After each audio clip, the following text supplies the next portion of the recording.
If you thought the COVID 2 weeks to flatten the curve mantra was the ultimate con to get you to accept lockdowns and restrictions and total control, just wait, guys, because they just dropped the sequel. And this time, it's short-term pain for long-term gain. This is a short-term disruption for the long-term gain. Short-term pain for the long-term gain. Short-term pain be for long-term gain. We're going to have some short-term pain with long-term gain. Short-term pay for a long-term gain. Some short-term pain, yes, but we've got some long-term gain. Short-term spike for a long-term gain. Some short-term pain for American consumers. We may have to deal with that in the short term. Short-term and temporary. Temporary short-term pain. It's going to suck in the short term. Some short-term pain. Short-term pain. We have to focus on the short-term. Short-term. Short-term. Short-term. Short-term and long-term. Short-term blip. Hopefully this is a short-term pain. Short-term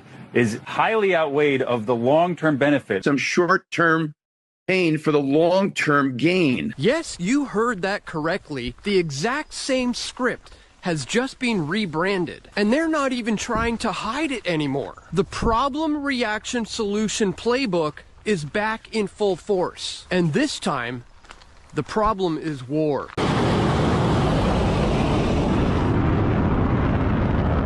The Iran conflict that they've been engineering for years now has generated the exact reaction they wanted. Panic, shortages, and the perfect excuse for the next phase, energy lockdowns. Take a look at those bowsers. You can see that every single one of those has either covered up or they have a sign on it saying no petrol. Everything is out of service. There is no fuel whatsoever here. The state premiers are calling for a national response cam as more stations are running dry. Yeah, and Kieran, Chris Bowen there telling you that there is a lot of planning going on behind the scenes and wargaming about potential responses. Look at this clip from India. Absolute pandemonium. A massive crowd panic buying gas because of widespread rumors of an imminent fuel shortage.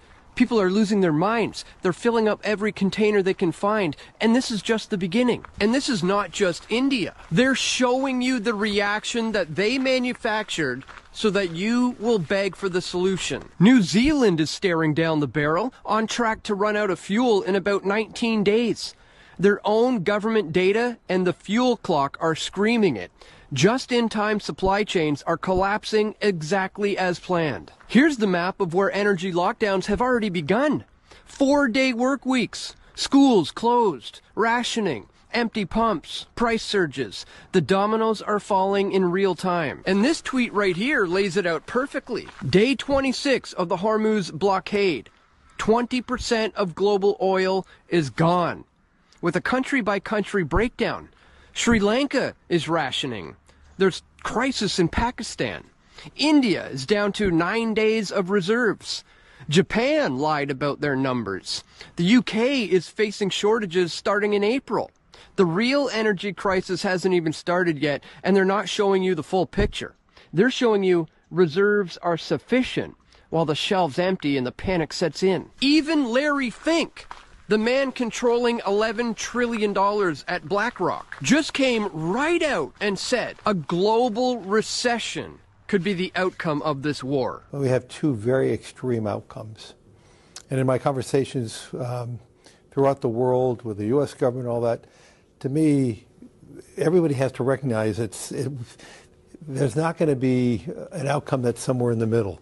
It's going to either be two extremes. Is Iran a country that can be accepted by the international community? Can Iran be a country that participates in the world again? And if that outcome occurred, then you could have the Iranian oil back into the marketplace alongside the growth of the Venezuelan oil. And you could paint a picture where oil prices could be lower than they were prior to the Iranian war.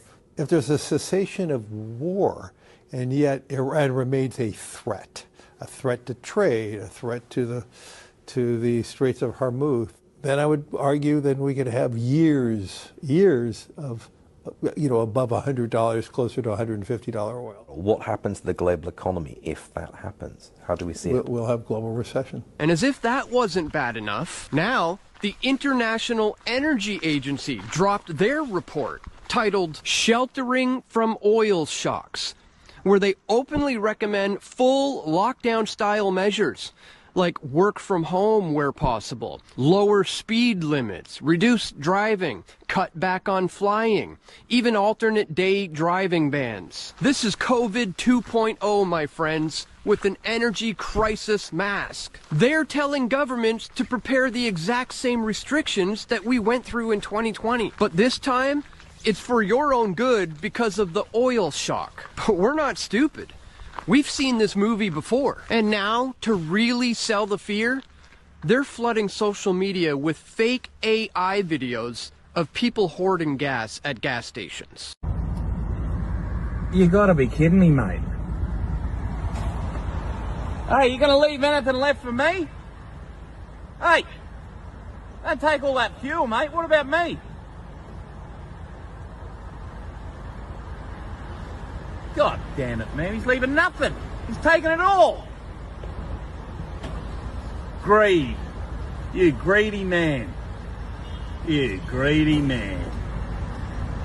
Now watch this one with the exact same audio, the exact same van, filled with the exact same gas cans. Only this time, it's different people with added confrontations.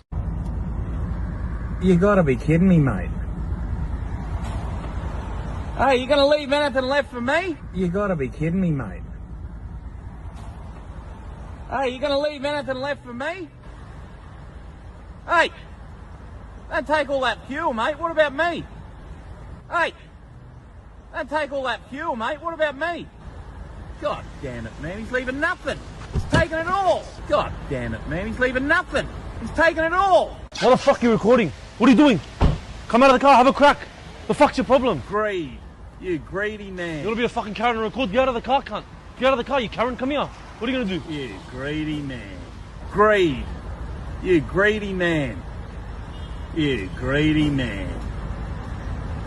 So, why are they doing this? Well, here's what you have to understand. The Iran war isn't about Trump versus Netanyahu versus Iran. That's just the puppet show. That's the us versus them distraction that they want you mesmerized by. But you have to look at the shadows on the wall of Plato's cave. Always look at the outcome and not the theater. This is about artificial scarcity, engineered shortages, and energy lockdowns. They create the problem, generate the reaction, and then roll out the solution. The perfect excuse to push digital IDs for fuel rationing, central bank digital currencies for fair distribution, trackable carbon allowances, and the full New World Order control grid that they've been building for decades. This is the plan unveiled. The problem is war, the reaction is lockdowns, and the solution is total centralized control. The plan is being unveiled right in front of our eyes, guys. Short-term pain for their long-term gain. But we don't have to play along. We've been here before. Non-compliance worked the last time, and it will work again. Support local farms and learn to grow your own food. Use cash at every chance you get, and reject the digital prison that they're trying to sell you as shelter from the shock. Guys, please share this video far and wide and help me raise awareness about what we're dealing with here. Make sure you subscribe to me for more unfiltered truth and video reports.